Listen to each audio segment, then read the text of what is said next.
your slides. He'll be talking to us on contemporary tools to optimize Toric outcomes. I think you have to set timer as 8 minutes.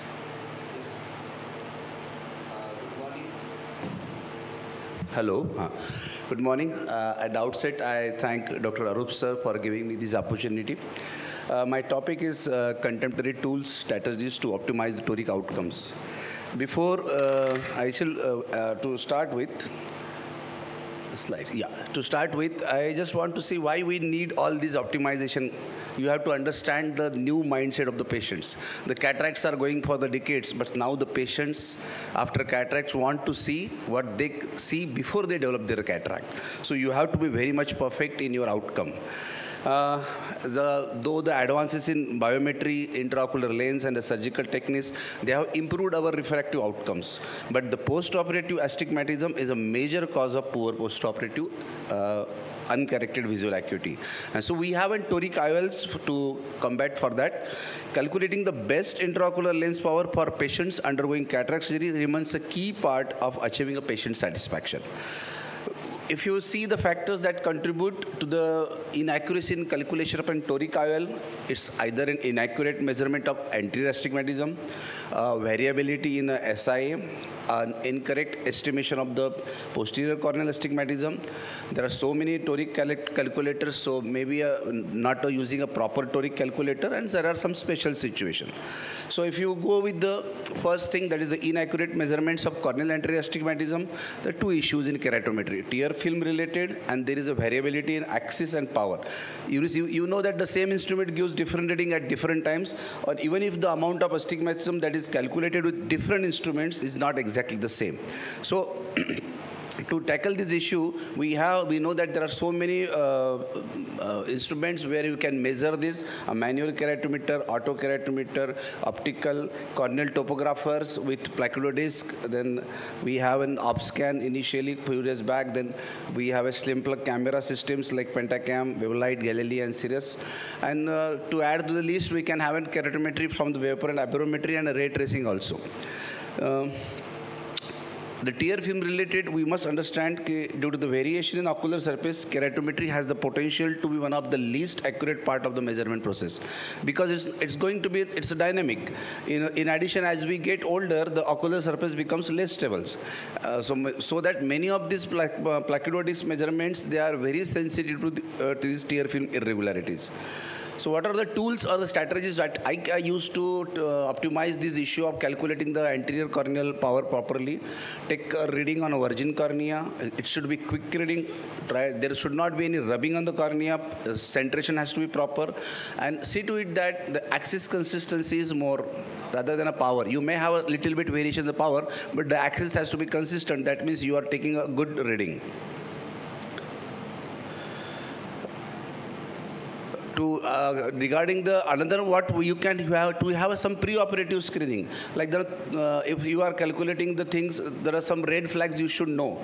If the axial lengths of the two eyes differ more than 0.1 millimeter, if the keratometry differs with more than 0.5 diopter difference, and if the IOL power difference in the both eyes more than 1 diopter, think that something is wrong. You have to take again the repeat measurements. Maybe you can use a corneal topographer, maybe you use another instrument to calculate the things, so that this is giving the red flags.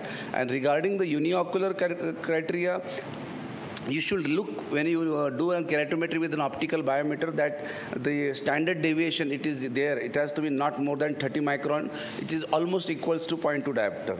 And also you have to see that the signal to noise ratio for your axial length measurement should be less, so that you can validate that the measurement that is been given is to the mark.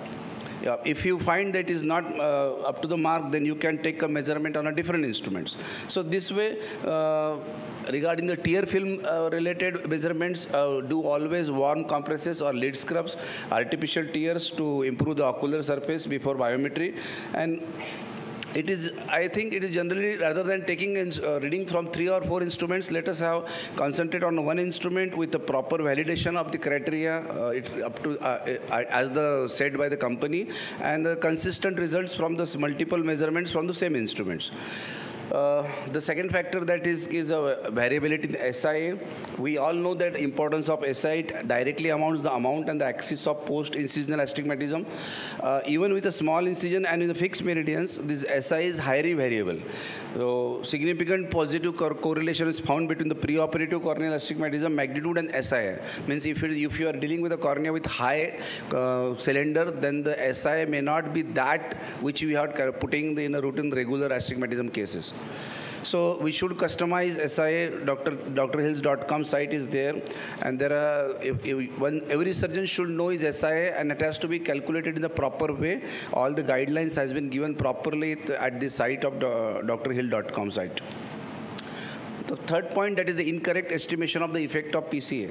See, the posterior corneal astigmatism accounts for 0.25 to almost 0.75 diopter, though it seems to be small, but it matters a lot in the premium surgery. And it not only alters the cylindrical power, but also alters the axis of placement of toric IOLs to achieve the emetropia. So if you ignore PCA, you will land up in undercorrection of astigmatism against the rule, and overcorrection in the cases with the rule astigmatism.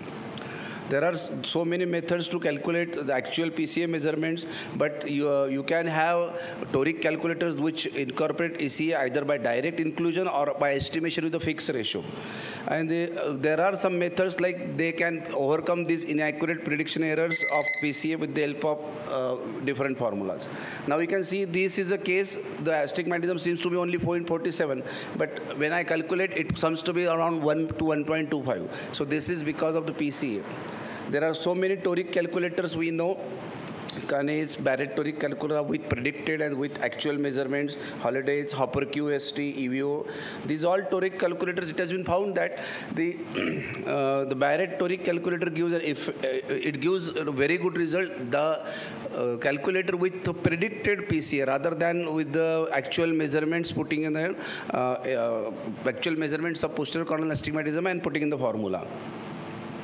Though it allows now the readings to be taken from the AIOC2024 or a Schlempeck device like IOL Master 700 and Pentacam, but studies had proved that the one which gives a better result is the one with predicted PCA, like that.